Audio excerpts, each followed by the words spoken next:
기금에 대해서 좀 말씀을 드릴 텐데요. 여러분 뭐 잘 아시다시피 세계 전도기금은 95% 이상이 미국 교회하고 그 캐나다 교회에서 부담을 해왔는데, 솔직하게 말씀드리면 미국 교회가 부흥이 정체가 돼가지고 젊은 사람들이 교회에 잘 안 나옵니다. 현금이 많이 줄어서 이번에 아태지구만 해도 무려 22만 불이 줄었다고 합니다. 그래서 그 아태지구에 무슨 부탁을 하게 되면 돈 얘기만 나오게 되면 아주 지구장의 고개를 설레설레 흔들고 한국교회에서 좀 도와달라고 하는 한국입니다. 지금 굉장히 문제가 어려운데, 이게 전도기금에 대해서 이제 관심을 뭐 갖기 시작하고 요청 사항도 있고, 그래서 이번에 지지난주에 우리 교회에서 3국 회의가 있었습니다. 대만하고 일본하고 한국 있었는데, 제가 한번 상납금이 몇 퍼센트인지 한번 물어봤어요. 깜짝 놀랐어요. 대만이 10%고요. 일본도 10% 플러스 알파라고 그러더라고요. 우리가 6%잖아요. 그래서 제가 더 이상 말을 못 하겠더라고요. 이미 일본, 대만 교회는 결산의 1%를 세계 선교기금으로 내는데, 그 나라 법원이 이상해서 대만의 돈을 외국에 헌금 또는 선물, 도네이션을 할 경우에는 20%의 세금을 부과한대요. 그래가지고 보내지 못하고 지금 당신들이 가지고 있는 돈이 대만 돈으로 280만 불 정도, 대만 돈으로 280만 불 정도니까 한 1억 정도 가지고 있는 것 같아요. 대만의 교회 규모로 비해서 그 정도면 적지 않게 가지고 있는 액수고, 일본 교회도 이 세계 선교기금에 대해서 인식을 하고 있는데, 우리 한국 교회도 그걸 안 하면 안 되는 게, 이번에 이제 뭔가도 저 세계 선교국장 그렇지만은 6가지 우리 그 국제 선교사는 우리 김병기 선교사님 한 분밖에 없었잖아요. 근데 우리 버나드 국장께서 한국 교회가 상납금 안 되면 절대로 국제 선교사 안 만들어 준다고 그랬는데, 제가 그랬습니다. 마중물을 부어야 될 거 아니냐. 그래야 우리도 관심을 가질 거 아니냐. 그래서 이번에 4가정을 더 추가해서 국제선교사가 돼서 이번 2월 달에 영종도에서 중앙위원회가 있는데 거기서 파송 예배를 드리게 됐습니다. 자, 그래서 계속 제가 기도하는데, 여기서 제가 상납금 더 내자고 그러면 여러분들 좋아하시겠어요? 그건 제가 차마 말을 못하겠고 저도 부담스러우니까 기도하는 가운데 깨달음이 오는 게, 그래 한 달에 1,000원씩만 좀 하면 안 될까, 그런 마음이 들더라고요. 한 달에 1,000원씩. 그럼 1년이면 12,000원이잖아요. 한꺼번에 내면 10,000원만 받고 1,000원씩 하게 되면 12,000원인데, 우리 교인이 정회원이 19,300명이고, 그 다음에 우리 이 구도인까지 합하게 되면 23,000명입니다. 그러면 우리가 현재 8,000만 원 정도를 국제선교에 내는 걸 다 모아가지고 웹으로 보내고 있는데, 우리가 10,000명 정도만 동참해도 1억이 되지 않겠습니까? 제가 왜 이런 말씀을 드리는가 하면은, 참 미국 분들이 그 아쉬운 소리를 죽어도 못해요. 근데 지난번에 타일랜드에서 닥터 도어티, 우리 아태지구 담당 중앙감독을 만났는데, 이 한국 교회가 사실은 162개국 중에서 제일 어떻게 보게 되면 건강한 교회예요. 미국과 사실은 캐나다보다 더 큰 게 한국 교회거든요. 그 장자교회는 어떻게 보게 되면 여기서 좀 모델이 좀 돼야 이 전 세계로 퍼질 텐데, 그래서 제가 감독이 돼서 이 목회학 연구원에서 주관하는 이 목회자 세미나 때 꼭 2사람씩을 외국에서 불러서, 한 번은 SDMI 디렉터, 한 번은 NYI 디렉터, 한 번은 NMI 디렉터를 부르고, 또 한 번은 뭐 세계 선교국장이라든가 기타 이 전 세계 교회가 어떻게 움직이는지를 설명하시는 분들을 좀 불러서 공감대 형성을 하고 싶어서 그런 말씀을 드렸거든요. 그래서 이 세계 선교기금에 대한 우리가 인식이 이제 한국교회에서 좀 일어나지 않게 되면 안 되겠다. 너무 국제교회가 안타까운 마음으로 도움을 구하고 있다는 사실을 좀 말씀드리겠습니다. 이건 뭐 이제 아까 말씀드렸듯이 우리가 모두 30가정인데요. 29가정이 총회 파송 선교사였고 한 가정만 국제 선교사들이 이번에 이제 25대 5로 바뀌었죠. 제가 말씀드리는 겁니다. 자, 지금 2018년도에 한국교회가 세계 선교기금의 기여금이 8천만 원이고 올해도 8천만 원인데 이도 서서히 좀 늘어났으면 좋겠다 이런 바람을 말씀드리면서 한 사람이 한 달에 1,000원씩만 했으면 좋겠다 이런 좀 캠페인이 일어나길 바라는 마음을 가지고 보고를 드립니다. 그 다음에 이제 목회자 인사 문제가 되겠는데요. 이건 참 굉장히 심각한 문제인 것 같습니다. 여태까지는 그 정회원 35명 미만인 경우에는 인사권이 총회 감독에게 있다고 그랬는데 이게 사무총회 출석한 사람이 35명 미만이어야 됩니다. 지금까지는 정회원만 35명이 이상이면 자립교회라고 그래가지고 스스로 목회자를 청백할 수 있는 권한이 있었지만 아닙니다. 이건 이번에 우리 평내 행복한 교회에서 총회 본부 35명이 이하냐 미만이냐 이걸 가지고 질의를 했어요. 그래서 그거를 답을 해줄 수가 없어가지고 국제본부에 질의를 했더니 국제본부에서 이렇게 답이 온 겁니다. 그래서 올해 여러분들이 사무총회 하실 때 몇 명이 출석했는지 반드시 확인을 하셔서 기록하셔야 됩니다. 만약에 그게 안 되게 되면 혹 목회자 이동이 있게 될 때 그 교회 목회자 청빙할 수 있는 권한이 있는 게 아니고 총회 감독이 목회자 청빙 파송할 수 있는 권한이 있다는 사실을 인식하셨으면 좋겠습니다. 저희 교회 같은 경우도 출석하는 사람에 비해서 총회 참석하는 사람은 15%밖에 안 돼요. 한 150명 어떤 때는 대회밖에 참석 안 하더라고요. 이게 다른 교회들도 되게 마찬가지입니다. 철저하게 독려하셔서 이게 안 되면 그 교회가 목회자를 청빙할 수 없다는 것 꼭 유념해 주시기 바랍니다. 그다음 중앙감독회 또 중앙감독회 서신에 따른 총회 운영 계획의 변화 이 부분이 가장 이제 하이라이트로 같습니다. 중앙감독이 8월 1일 저에게 서신을 보냈고 11월 14일 날 서신을 보냈습니다. 배경은 이렇습니다. 제가 감독이 되고 보니까 우리 그 중앙감독회의 승인을 받고 한국총회에 통과시킨 운영규정이 있었고 그 다음에 규칙 같은 게 있는데 어떤 경로를 통해서 그것이 밸리데이션이라는지 모르지만 어떤 건 자체에서 하고 어떤 건 총회에서 하고 그 내용을 보니 다 다양하게 되어 있더라고요. 그래서 저는 그거를 양성화시킬 목적으로 중앙감독에게 요청을 했습니다. 지금처럼 중앙감독회의 승인을 받고 총회에서 인준받은 거는 그대로 해주시고 우리가 그 규칙을 따로 정하는데 그거는 실행위원회의 결의를 거쳐서 총회 통과시키면은 좀 할 수 있지 않겠느냐 이렇게 부탁을 드렸습니다. 그랬더니 중앙감독 서신은 안 된다. 중앙감독회 승인받지 않은 모든 것들은 인정할 수 없다라는 게 중앙감독 8월 1일 서신이었습니다. 그 이후 팔로우 서신이 11월 14일 날 왔는데 한국교회가 그 교회 형편에 맞게 규정을 만들 수는 있으나 그것이 장정 정신에 맞지 않고 장정에 한정되어 있지 않는 것은 전부 무효다라고 하는 무효화.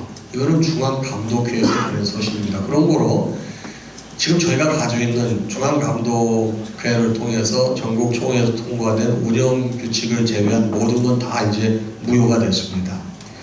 이미 그것도 10월 8일 날 총회 실행위원회 할 때 이미 8월 1일자 우리가 문서를 받은 게 있기 때문에 그 후에 팔로우 편지가 오게 되면 이것도 다 무효화한다고 그래서 우리 총회 실행위원회에서도 이미 결의를 한 바가 있습니다. 그래서 현재 우리가 있는 것들은 전부 이제 무효가 됐다고 하는 걸 제가 말씀드리고 그러면 어떻게 해야 되느냐 1년 동안 연구를 철저하게 해서 2011년 3월에 우리가 하고자 하는 모든 규칙을 전부 검토를 해서 중앙감독회 승인을 받아야 됩니다.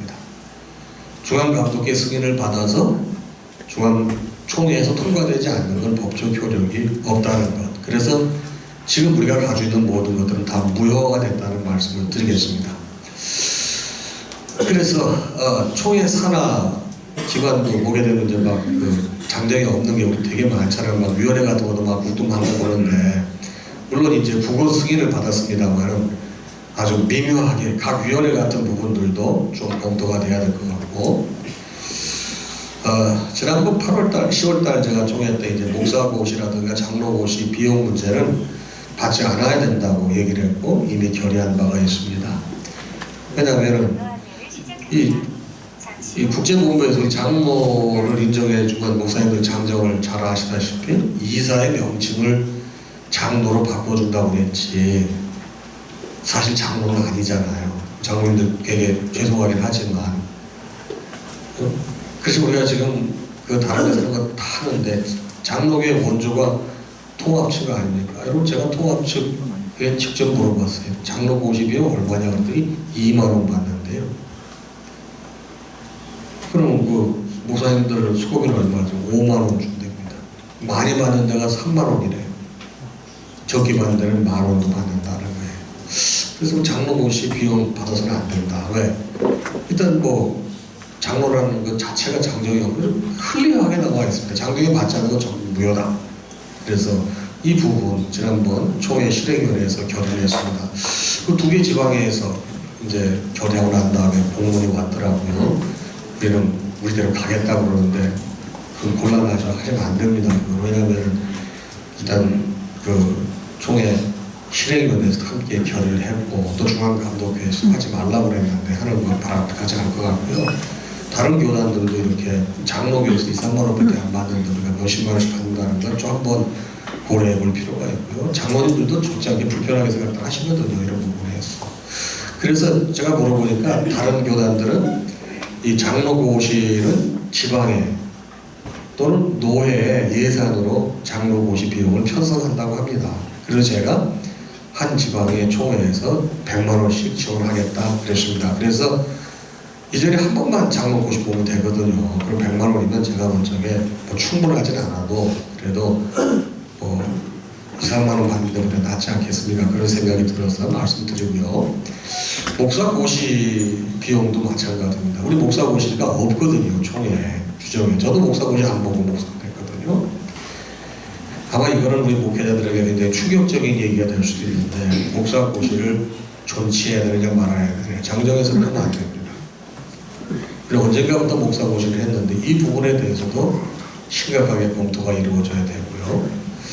제가 이 부분에 있어서 이제 그 목회자 양성 문제에 대해서 그 총장하고 얘기를 했습니다. 지난번처럼 총회 하는 신학교 그런 건 안 하고 싶고 정식으로 교육부에서 인정받는 계약학과를 내가 총회 본부에서 하고 싶다 이렇게 요청을 했는데 학교 총장이 검토를 다 한 결과 종교 관련 기관에서는 계약학과가 안 된다는 거예요. 제가 총장으로 있었을 때는 조이어스 교회 해줬거든요. 그게 기억이 나서 그때 저한테 총장이 얘기하기를 개교회는 안 되지만 선교센터 같은 거 될 수도 있다 이렇게 얘기를 해서 그러면 좋다. 내가 총회 공부를 선교센터 한다고 밑에 간판 하나만 더 갖다 붙이면 되는 거 아니냐. 여기서 하자. 그래서 정식으로 나사렛 대학교 신학대학원에서 운영하는 학교를 하자고 했는데 그게 안 된다는 겁니다. 자, 그럼 어떻게 해야 됩니까? 지난번 총장이 삼국회의 와서 보고한 걸 제가 봤는데 이 나사렛 신대원 MD부 입학 정원이 33명인데 지금 재학생이 40명 되더라고요. 참 진짜 안타까운 지금 현실인데 앞으로 지원하는 학생들이 더 많아지기를 바라지만 쉽지 않을 것 같다는 생각이 듭니다. 그러면 저희 교회도 부목사님 한번 모시려면 굉장히 힘든데 제가 수도 없이 듣는 얘기가 부교육자를 구할 수가 없다는 얘기를 많이 듣거든요.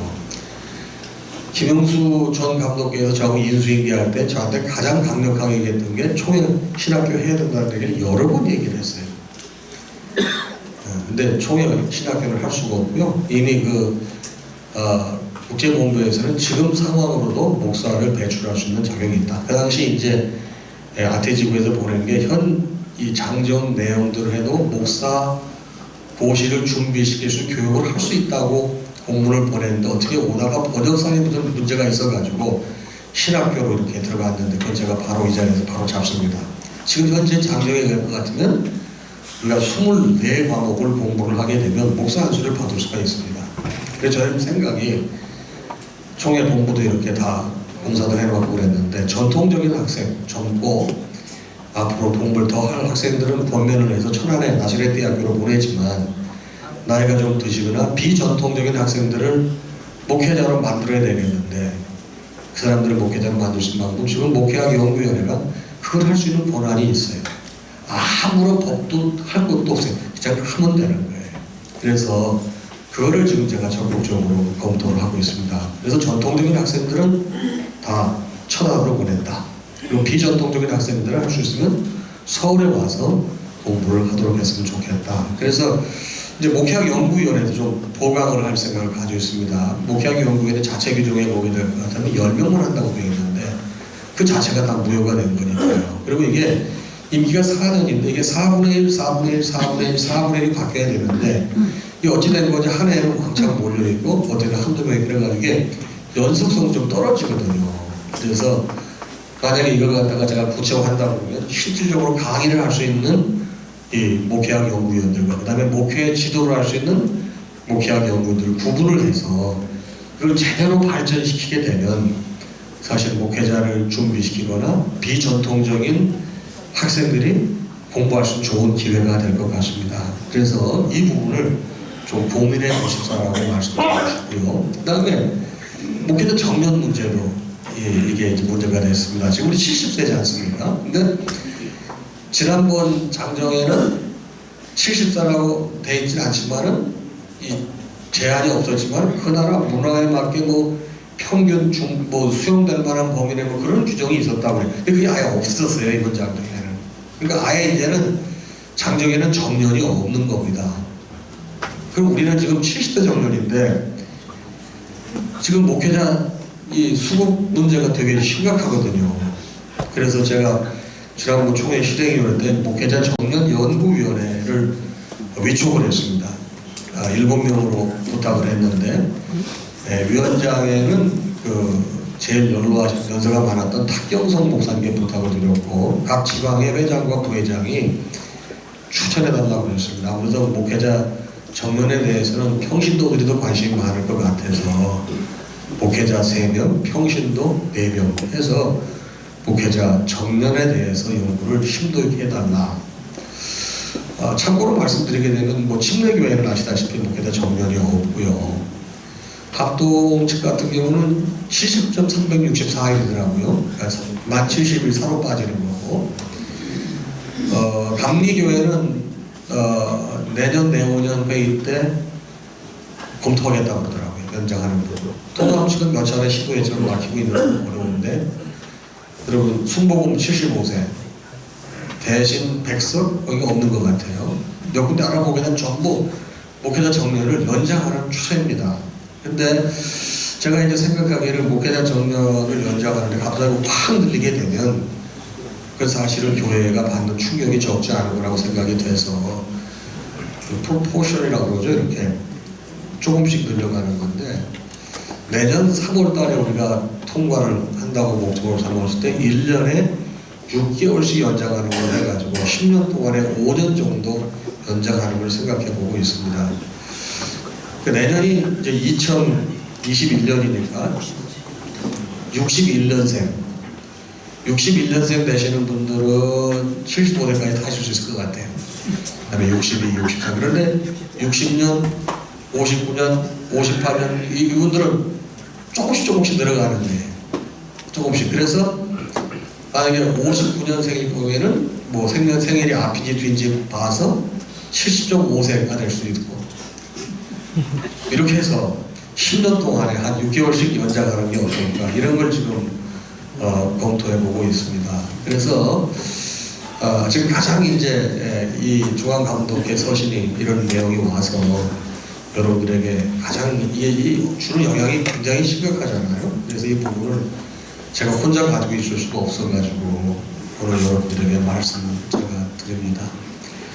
그리고 또 중앙감독 서신 중에서 이번에 논란이 됐던 건데 여러분 우리 총회 인정교육자 총회 대여권이 없다고 그랬는데 지난번에 학교하고 총회하고 갈등이 있어서 어떤 분이 거기다가 총회 법대로 한다고 그러면서 전도사 인준 안 해주느냐 그런 말도 나왔는데, 여러분 총회 인정교육자는 다 이제 대여권이 있습니다. 이건 제가 뭐 주고 말고가 아니고 장정대로 하라고 했기 때문에 이 부분에 있어서는 이제 내년부터는 우리 줘야 되는 상황입니다. 그리고 제가 이 자리에 들어서 분명하게 말씀을 드립니다. 그럼 원로 목사님, 은퇴 목사님들 대여권이 있느냐 없느냐? 없다고 막 그랬었거든요. 제가 장정을 원문도 보고 한국말도 보고 대여서권 보고 또 질의까지 했습니다. 대여권 있으십니다. 왜 있느냐? 목사님 은퇴하는 당시에 액티브하게 사역을 했으면 은퇴하셔도 주님 재림하실 때까지 회원권이 있으신 겁니다. 근데 그거 갖다가 잘못 해석해가지고 원로 목사님들 대여권이 있다 없다 이런 말은 앞으로 그런 게 안 나왔으면 좋겠습니다. 장정에 분명히 은퇴하실 당시에 목회를 하셨으면 그분은 총회 대여권이 있습니다. 그러니까 내년에는 총회 인정교육자도 전부 총회 대여권이 있다는 사실, 총회 대여권이 좀 늘어날 가능성이 있다는 사실을 말씀을 드립니다. 그리고 제가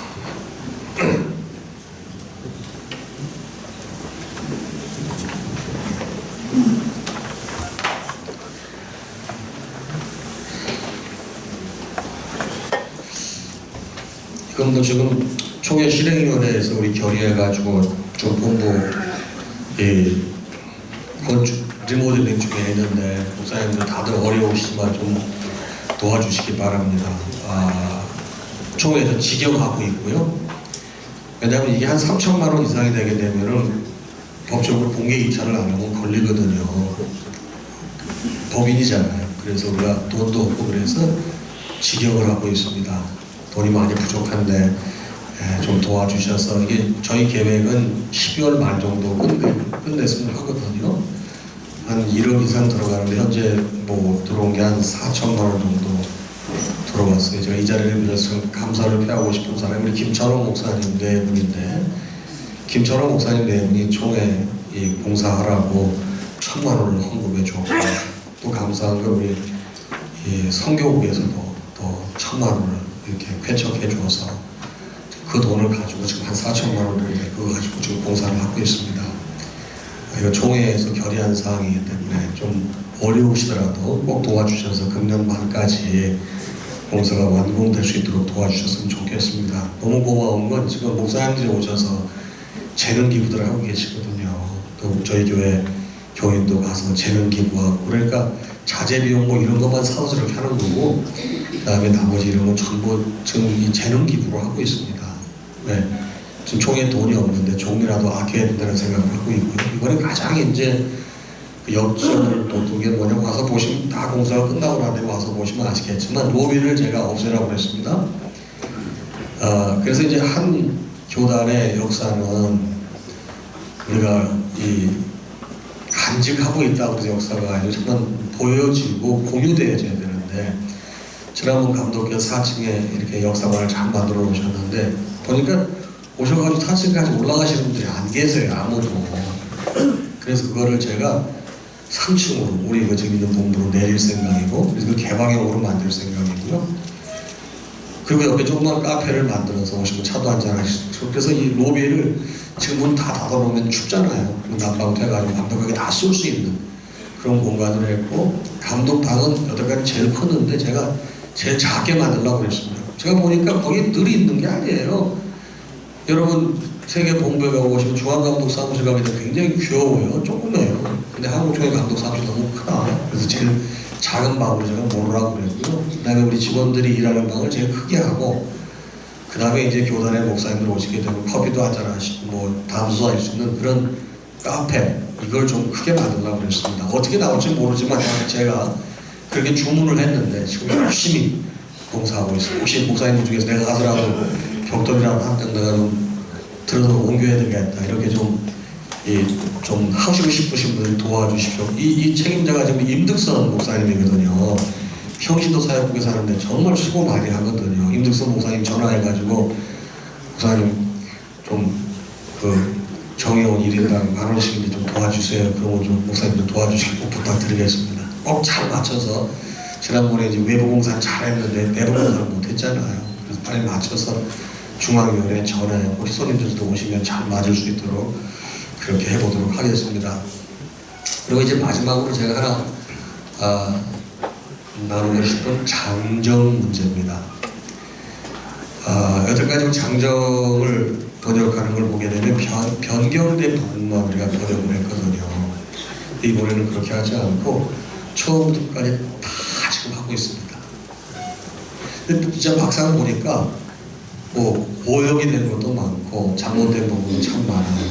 그래서 현재 이 장정 번역을 다 마쳤고 지금 감수 중에 있거든요. 옛날에도 보게 되면 감수 우리 언론 목사님들이 많이 해주셨는데 지금 감수를 좀 새로운 차원에서 해가지고 두 분에게 지금 부탁을 드렸는데 전익범 목사님하고 정광돈 목사님께 부탁을 드렸습니다. 지금 그래서 1차 감수를 전익범 목사님이 하고 2차 감수를 정광돈 목사님이 하시도록 되어 있는데 중앙총무하고 협의한 거는 한국에서 중앙위원회가 있을 때 그때 한국말 장정을 헌정하는 걸로 지금 그렇게 계획을 세우고 추진하고 있습니다. 아니 뭐 장정 번역이 뭐가 대단하길래 헌정까지 하는 처음부터 다 다시 하는 거거든요. 이번에 이제 그 번역하는 사람들이 굉장히 좀 염려하는 게 뭐냐면 용어의 변경인데 용어의 변경. 자 쉬운 예로 말씀드리겠습니다. 여러분 중앙위원회가 영어로 제너럴 보드거든요. 여러분 위원회라는 말을 쓰려면 커미티라는 말을 써야 되는데 우리는 제너럴 보드를 중앙위원회로 번역했어요. 이거 말 고쳐야 됩니다. 그 다음에 제가 신학생 시절에 어렸을 적에는 우리 교단에 고문회라고 그랬는데 언젠가부터 실행위원회로 바뀌었어요. 그 District Advisory Board입니다. Not Executive Committee. 실행위원회가 되려면 Executive Committee가 돼야 되는데 그러니까 이게 상당히 오역을 주고 있습니다. 실행위원회 그러면 여러분 실질적으로 이 엑서사이즈 하는 데거든요. 근데 우리 장정에 보게 되면 디스트릭트 어드바이서리 보드예요. 언제 그게 바뀌었는지 몰라. 중앙감독이 제너럴 슈퍼인텐던트 이게 중앙감독이 아니거든요. 이것도 바꿔야 되고 여러 가지가 이제 번역하는 분들이 걱정이 감독님 이거 이렇게 해놨다가 이거 괜찮을까요? 뭐 이렇게 좀 이 여론이라도 좀 봐야 되는 거 아닐까요? 뭐 그런 얘기 하는데 뭐 해야죠. 그래서 일단은 지금 뭐 합법적으로 검토를 받을 수 있는 데가 총회 실행위원회밖에 없기 때문에 거기서 이제 공식적으로 제가 이제 보고를 해서 좀 동의를 받을 생각이지만 목사님도 계시는 데서 솔직하게 다 말씀을 드리는 거예요. 지금 우리 번역이 매우 잘못되어 있는 게 많다. 그걸 지금 바로 잡는 과정입니다. 좀 보시게 되면 조금 용어가 생소하더라도 우리가 제대로 잡아가는 과정에 있으니까 그걸 좀 이해해 주시길 바라고 혹 이제 총회 실행위원회에서 충분히 검토하고 난 다음에 그것이 통과가 되게 되면 나중에 또 고칠 수 있는 거잖아요. 나중에 또 왜냐하면 2021년에 중앙위원회가 또 있으니까 그때 문제가 있게 되면 그때 다시 또 바로 잡아서 꾸준히 이렇게 발전해 나가면 우리 교단의 장정이 좋게 될 것 같습니다. 아주 크리티컬한 걸 말씀드리고 이제 제가 마무리를 해야 될 것 같고 질문을 받아야 될 것 같습니다. 우리 한국 교단에 한국에 있는 초교파적으로 목회자 신임이 있습니까 없습니까?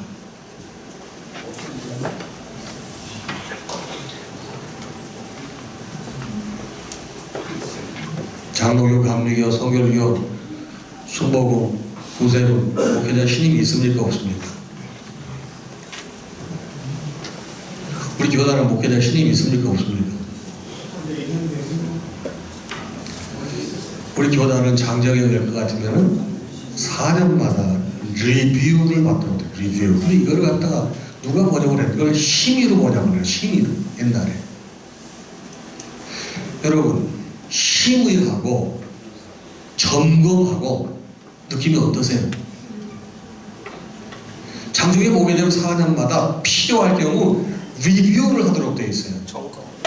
이 리뷰를 심의로 리뷰를 이렇게 돌려보는 거예요. 그걸 리뷰를 점검하는 거예요. 제가 감독이 되고 나니까 교회가 갈등이 생기면 그걸 들고 나와요. 여기 보게 되면 심의하도록 되어 있는데 왜 감독이 안 해주느냐 이 말이에요. 여러분 돌아버리겠어요. 그렇다고 장정을 없앨 수도 없잖아요. 그래서 그 용어를 바로 잡는 겁니다. 이번에. 그래서 심의를 이번에 점검으로 바꿉니다. 사실 그래서 이런 거 아주 사소한 거지만은 너무너무 지대하게 영향을 많이 끼쳤어요. 지금 장정 번역하시는 분들, 감수하시는 분들 정말 수고 많이 하십니다. 그래서 제가 이런 말씀을 드리는 거니까 이 번역할 때 무슨 딱 중립적인 입장에 있어서 바로 하려고 그러는 겁니다. 중앙본부에서 우리 한국 다른 교단에는 여러분 심의가 없어요. 한번 오면 위임 목사가 되면 당회하고 갈등이 생겨서 교회를 떠나기 전에는 계속 가시는 거거든요. 근데 우리 교단에는 그 리뷰라는 표현이 있어가지고 갈등이 없을 때 상관이 없지만 갈등이 생기면 그걸 들고 와서 감독한테 왜 이걸 안 해주느냐고 따지는 거예요. 자, 이런 거 지금 작업하고 있습니다. 가장 큰 이슈, 자, 내년에 목양연구회를 중심으로 해서 비전통 학생들 24과목 공부해서 목사과정 이수시켜야 되는 절박한 상황에 도래와 있습니다. 그걸 준비해야 될 것 같고요. 목사 고시 문제는 금년은 뭐 어떻게 가야 될지 안 가야 될지 모르겠습니다. 내년부터는 목사 고시 보면 안 됩니다. 왜? 장정이 없습니다. 그 대신 심의부의 권한을 많이 확대하라는 겁니다. 목양연구원에서 왜 이걸 시험 보면 안 된다고 얘기를 하는 거면 나사렛 대학교가 ICOSec이라고 그래서 International Course of Studies라고 해가지고 여러분 목사 안수 과정을 하기 위한 과정을 인정해주는 기관이 있습니다. 그 기관이 나사렛 대학교를 인정을 했는데 그럼 그 거기서 모두 배운 공부는 다 인정이 된 건데 왜 시험을 보느냐 이 말이에요. 이해가 되시죠? 목양연구원에는 비전통 학생 나사렛 대학교가 아닌 예를 들어서 나이가 드신 분 오신 그분들이 이제 강의하시는 거니까 그분들이 그 사람들에 대해서 공부를 가르치고 이 사람들이 어떻게 목회 이 연구에서 요구하는 과정을 마쳤다고 하는 걸 점검하기 위해서 어떤 시스템을 만들 수 있지만 나사렛 대학교 대학원을 졸업한 사람들에게 목사 고시를 보게 한다는 건 안 된다는 거예요. 이해하시겠죠? 그 대신 목회학 연구회는 이제 그것만 하고 심의부가 너무 지금 보게 되면 1년에 한 번 모여가지고 다 올라오는 고무도장만 찍어도 그게 아니라는 거죠. 심의부가 매년 전도사들을 만나야 된다는 매년. 그래서 이 사람들이 자격이 되느냐 안 되느냐를 봐야 돼. 지금 이게 이상하게 돼가지고 목회학 연구원에서 공부만 봐야 되는데 이 사람 인성까지 거의 다 보게 되는 그런 시스템이 됐기 때문에 이게 잘못된 거라는 거예요. 아마 오늘 제 얘기를 들으시고 많이 좀 당혹스럽기도 하시고 좀 그렇게 하실 것 같은데 일단은 여러분 뭐 저도 중앙감독회 서신을 무시할 수도 없는 거고 또 거기서 분명히 장정이 없는 건 다 인밸리드하다고 딱 봤는데 그걸 지켜야 된다고 생각이 돼서 오늘 이렇게 말씀을 드렸습니다.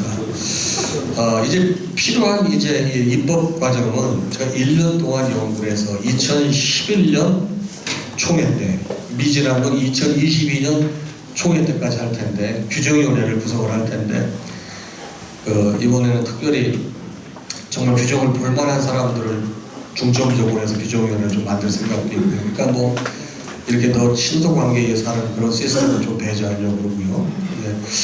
이제 이러다 보면 예산관계도 매우 중요한데 아까 잠깐 재무가 보고하는 거 보셨지만 지금 나사렛 대학교에 1% 주기로 했으면 1% 줘야 되는데 못 주고 있거든요. 제가 쭉 검토해 보니까 1년에 우리가 들어올 수 있는 상납금이 6억 6천이더라고요. 6억 6천. 자, 그럼 1%면 1억 1천입니다. 나사렛 대학이 1억 1천 줘야 됩니다. 지방에 우리가 5개 연회에 있었을 때 한 개 총회를 만든 게 뭐였어요? 간접 경비 줄여서 교회 개척하고 교회 부흥시키자고 했는데 어떻게 되게 언젠가부터 이게 뷰로크래틱 돼가지고 총회가 점점 더 비대해져서 여러분 옛날에 5개 연회로 나눴으면 훨씬 더 지방의 역할이 축소가 되고 왜곡이 되고 잘 못해요.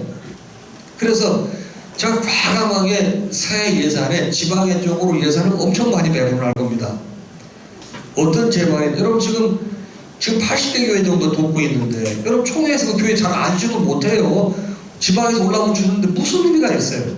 다 지방으로 넘기는 겁니다. 지금 이제 교회 개척 비용 지금 밀린 게 모두 5천만 원인데 그거는 저희 상암동교회 65주년 기념으로 교회 5천만 원 헌금해서 해결할 겁니다.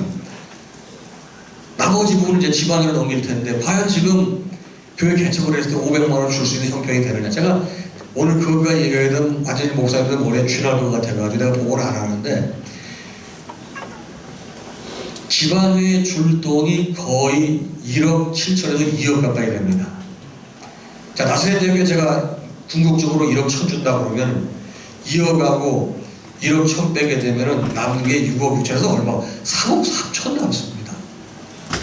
3억 3천 가지고 본부 운영할 수 있을 거라고 생각하세요?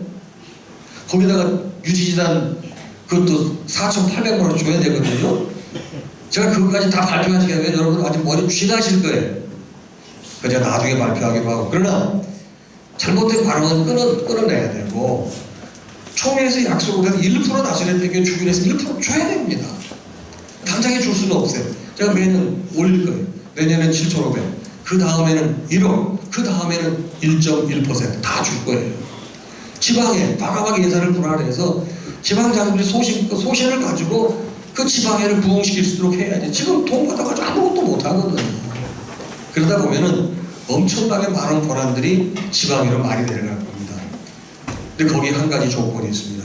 우리 규정에 보게 되면 지방회장이 총회 실행위원을 겸직하고 있는데, 만약에 총회 감독이 권한을 많이 위임하게 되면 지방회장이 총회 실행위원을 겸직하는 건 제거하셔야 됩니다. 왜?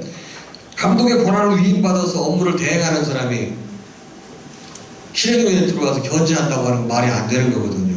그리고 그 부분도 제가 고민하시라고 던져놓겠습니다. 그래서 총회 감독이 가지고 있는 인사권도 제가 나눌 수 있냐고 물어봤더니 법적으로 안 된대요. 그리고 어떻게 하면 내가 가지고 있는 인사권을 나눌 수 있겠냐고 물어봤더니 굉장히 좋은 아이디어를 주더라고요.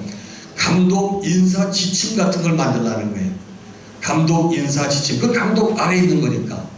그래서 권한을 적절하게 위임하라는 거예요. 지금 제가 그렇게 하고 있습니다. 어떻게 합니까? 지금 목회장 이동이 있을 경우 제가 교회 안 갑니다.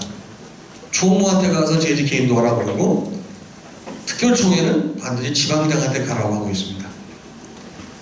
이제는 앞으로 조금 더 지나고 나면 제가 인사위원회 구성한다고 그러고 곧 인사위원회 구성합니다. 아직 지침이 안 만들어서 그러는데, 인사위원회 구성이 되게 되면 6개 지방장들하고 총무하고 직전 정무 8명이 모여서 정기 인사 문제 논의합니다. 그렇게 해서 인사 문제가 좀 공평하게 다 오픈돼서 해야지, 이렇게 안 되니까 늘 꼬이는 거예요. 제 임기 동안에 이런 일들을 좀 하려고 하는데 목사님 좀 도와주시고요. 특히 장정 문제 같은 경우 제가 아까 리뷰에 대해서 단어 하나에 대해서 말씀을 드렸어요. 그거 하나만 심의해서 전공으로 바꿔도 굉장히 목사님들 목회하실 때 불편치 않으실 겁니다. 이런 거 일하는 거.